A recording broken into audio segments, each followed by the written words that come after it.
Hi everyone, welcome to today's research-informed defensive lesson here at Active Self-Protection. I'm your host, use of force expert, John Correa. And I'm your co-host, CEO of Active Self-Protection, Stephanie Widener. Palm pepper spray is next generation OC spray. It's hot at 1.4% major capsaicinoids, and its modular design means you can customize it exactly to you. 3 different setups, lots of different color combinations. You can make it exactly as you like. And the flip top safety prevents accidental discharges. It's 10 to 12 foot range and 25 half-second blasts. Make sure that you can keep that long range eye poke at long range. I trust Palm OC and I recommend it for everyone for self-defense. This one comes to us out of Glenview, Illinois, which is a suburb of Chicago. This couple has just come home from dinner in Chicago, parked their car in the driveway, and are walking up. They're about to be accosted by a Jaguar full of miscreants. Let's listen in. You got it. Here, take it. Take everything. Take everything. Take everything. Take everything. Here. You can have it. Honest to God, guys. Go read the news story that I've linked in the description, and they found the Jaguar a few miles away, abandoned. They really have almost no leads to go on these robbers. What wasn't released on the cameras here by the police was the fact that after it stops here, that this couple was forced at gunpoint to the ground, where the perps then ruffled through their pockets and made sure they got everything and then took off with all their stuff. Thankfully, neither of these people were injured, and they do have an interview with them that I've linked in the description. All right, Stephanie, I know people ask this all the time. They're like, John, you're not the Chief Executive Officer of Active Self-Protection? Heck no, I'm not. I am the President of Active Self-Protection, and I am the Chief of Content Creation, but you run the stinking company. Yeah, it just works best that way. You decide the vision and where we're headed, and I make us go that way. So it's 2 different roles and 2 different people doing them. Yep, and she's awesome at it, and also a nationally recognized use of force expert, which is why she's here on Saturdays. I know this couple, Steph, and plenty of people I know get, kind of lost under the guise of, I live in a nice neighborhood, and this doesn't happen in our neighborhood. But bad guys steal Jaguars and then travel. And where do they go? They go places where there are people with nice stuff. Because why rob somebody else who lives in your hood that has crappy stuff when you can go to a really nice neighborhood and rob someone of things like their iPhone, their wallet, their fur coat, and really high quality jewelry? And so standing around in these kinds of transitional spaces, even in a nice neighborhood, bad idea. I hear the same thing all the time, John, with small towns and how safe small towns are. And I will look and read through the news and read some crazy, dangerous stories that happen in small towns, but there's this bias that it's very, very safe and we don't have to pay attention as much in a small town. It's just not true. Cars make the world very, very small in these towns, and bad guys can get to where the good stuff is, and you have to pay attention. And I also want to say here that this couple, they said they saw that Jag across the street. They said they thought it was their son's friends. Now, I mean, kudos to these bad guys for stealing a car that fits in the neighborhood, because this is clearly a very nice neighborhood.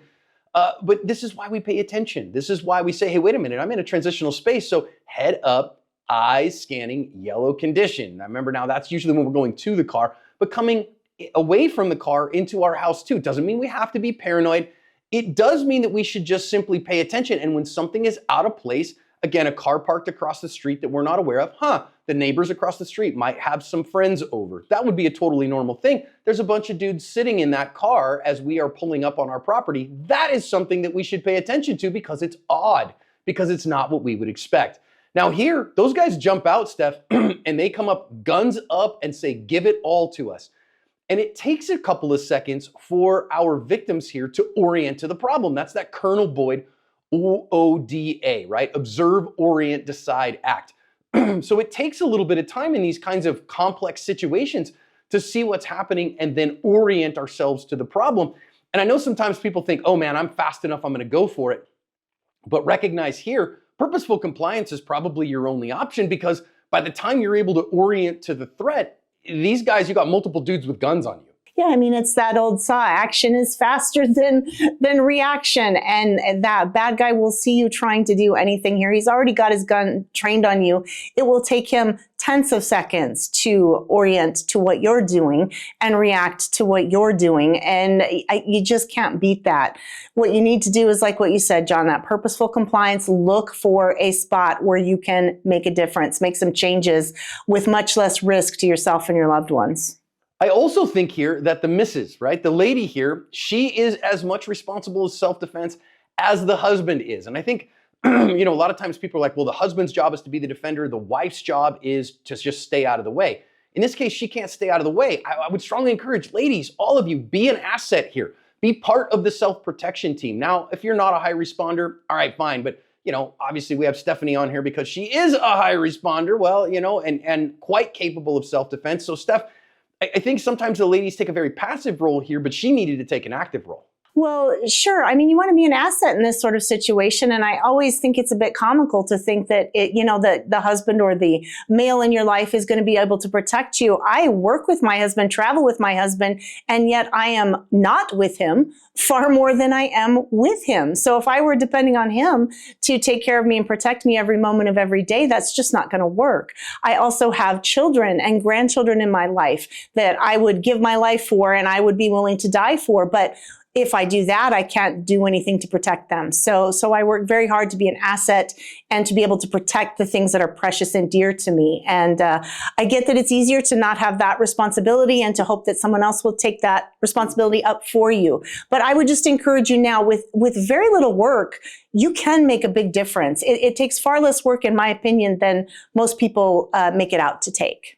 And listen, I think a lot of times our perps are going to assume it's the guy who's the defender here. So it's a big surprise when the lady is the one who shows up and burns them to the ground and takes care of them. So ladies, you can be just as much a part of the plan. And even if you're not going to carry a firearm, even if you're not going to be a self-defender, knowing what the plan is, being able to participate in the plan, super important. Now, I do think here he observes what's going on and he's like, okay, fine. And he is super compliant. And compliance is a strategy. You see him here, he's gonna take his phone, toss it on the ground. I actually like that he tossed it on the ground in front of him. Here's my wallet, here's my ring, here's my watch, take it all, guys, all yours, whatever. And I think this falls under that rubric, Steph, of if you don't have the ability to resist fully, comply fully. And that's really your only bet. Now, about 25% of the time, fully compliant people in armed robberies are injured regardless. So I don't think it's a foolproof strategy, but better than a half-hearted attempt, at least. If you don't have the ability to resist fully, then I think full compliance is the answer, and they did that here. Yeah, we see the half-hearted attempt at resistance and sort of someone that's hesitant and unsure really backfire. Rarely do you see that work out at all. So yeah, I think it's really smart to, when you have multiple guns pointed at you, to comply until you can open up a better plan. Now, the tossing the stuff on the ground is getting these guys to look different directions. That may offer some opportunity if you're armed and able to access a firearm quickly. It's kind of difficult to tell where they're looking in this video and stuff, but those are things you could think about. Were you in this situation? Can you get their attention off you long enough to access a firearm? Yeah, and listen, your stuff is replaceable. Clearly, these people live in a nice neighborhood. I'm sure they have homeowners insurance. Even her fur, right? Let's just say that's a $10,000 fur, which is very possible.